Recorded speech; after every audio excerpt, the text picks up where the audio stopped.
Hey guys, it's me, it's Clayton. I'm back from seeing 13 Hours Secret Soldiers of Benghazi. Here's the thing. If you know me, you know I can't stand Michael Bay. Whether it's his casual racism, misogyny, and homophobia in his films, his over-reliance on CGI in the Transformers and TMNT films, his inaccurate accounts of both the events of Pearl Harbor and the events that were chronicled in Pain and Gain, and the list goes on and on and on. That's why I was surprised that 13 Hours, The Secret Soldiers of Benghazi is actually a really good movie. Though, considering its subject matter, I understand the mixed reception from critics. So, for those who are not aware of the Benghazi attack in 2012, I'll give you a rundown of what I know. In 2011, Muammar Gaddafi, a dictator over in Benghazi, Libya, was overthrown by the Libyan rebels, and with the help of the USA. And naturally, what a lot of people thought would bring peace to Libya actually brought chaos and anarchy. So, in 2012, with the Libyan militias getting restless, 6 CIA contractors, they're basically a security force that made up of people who were involved in the Navy SEALs, the military, and special forces, etc. Were sent. Those guys were sent over to Benghazi to protect a U.S. ambassador named Christopher Stevens.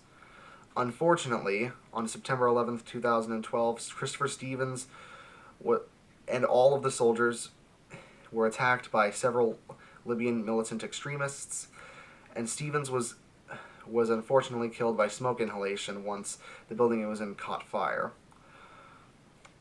The soldiers requested help from several military bases around the area, one of whom was an Air Force base that was only 90 minutes away, but no help was sent, forcing our soldiers to survive for 13 straight hours against the Libyan rebels, which cost the lives of not only Christopher Stevens, but also Sean Smith, and 2 of the American soldiers, Tyrone S. Woods and Glenn Doherty.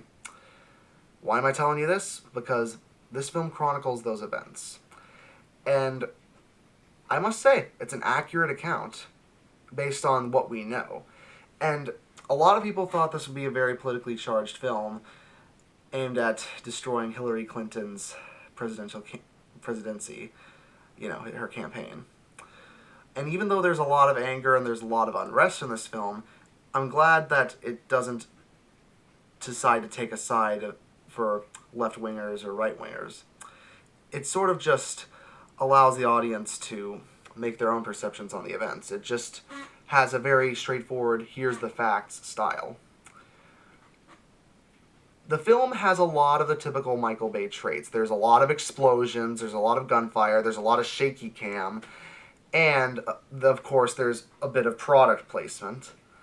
But unlike his Transformers and TMNT films, the thing that sets this film apart is that the soldiers that we're with feel like actual people and not just cardboard cutouts, unlike Sam Witwicky from Transformers and Megan Fox's awful portrayal of April O'Neil in TMNT. I'm glad that Michael Bay finally realized that he should take these historical events seriously. And even though there are a few one-liners thrown towards the Libyans by the U.S. soldiers, the soldiers talk like actual U.S. soldiers. They don't seem like they're malicious in their remarks. They just sort of seem like the joking around, badasses on the outside, emotional human beings on the inside soldiers that we know they are. I'm glad that Michael Bay made these soldiers emotional. The fact that they have stuff that they're away from at home. I mean, they've got their families at home. One soldier in particular, Jack Da Silva, actually has his wife at home, not only his 2 girls, but the fact that she's also pregnant with another child.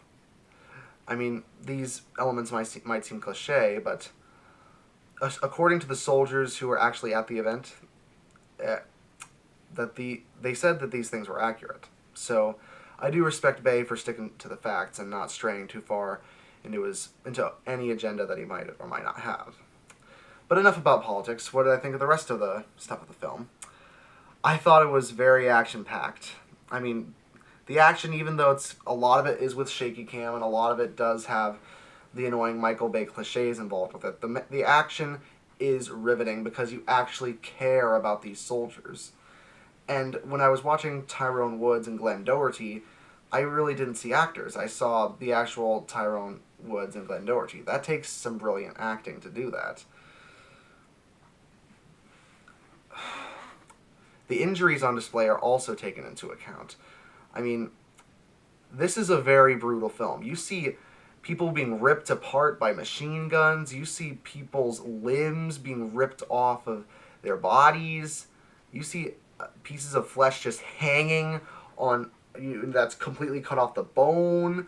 It's brutal. So if you're a little squeamish, this isn't the film for you. Plus, the film is about 2.5 hours long, so if you're going to go to this film, grab a snack and a drink, sit back and relax, and be patient.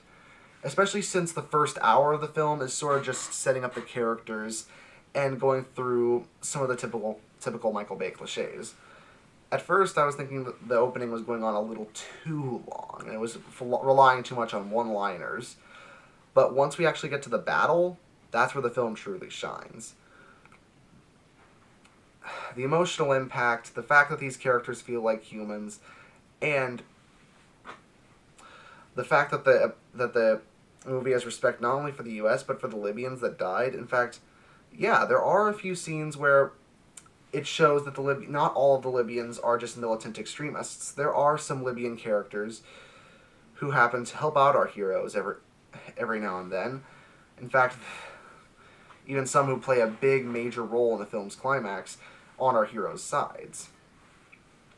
And even the Libyan enemies get a little bit of sympathy, as we see that the Libyan men who attempted to destroy the base in Benghazi actually have their wives and kids mourn them.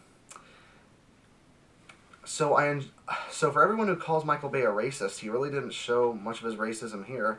He showed that maybe he's a little smarter and a little more restrained than we gave him credit for.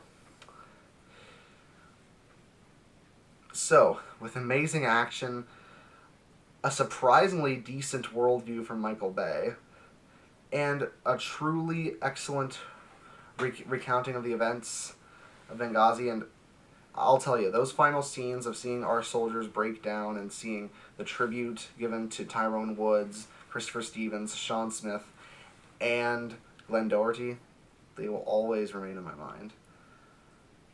So, that, in my opinion, gets the film to be a 7.5 out of 10. Yes, it's a Michael Bay film in some ways, but in other ways, it's something that we've never seen from him before. And in that respect, I actually see him as an okay filmmaker this one time. And Bay, if you're listening to this, though I doubt you ever will, I know I may have been really hard on you for your TMNT films, your Transformers films, your Pearl Harbor movie, and your Pain and Gain movie. But for 13 Hours, The Secret Soldiers of Benghazi, you made me proud. Good night, America.